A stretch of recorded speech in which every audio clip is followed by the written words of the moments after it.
नमस्कार दोस्तों, मैं आपका दोस्त विश्वम्भर पांडे। आप देख रहे हैं यस न्यूज भोजपुरी।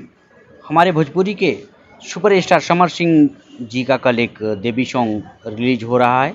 बहुत ही प्यारा सॉन्ग है। सॉन्ग का टाइटल है ललकी फ्राक। इस सॉन्ग में हमारे समर सिंह जी और शिल्पी राज जी का मधुर आवाज़ है। इस गाने का राइटर गोलू यादव जी हैं। म्यूजिक से सजाया है रोशन रॉक जी।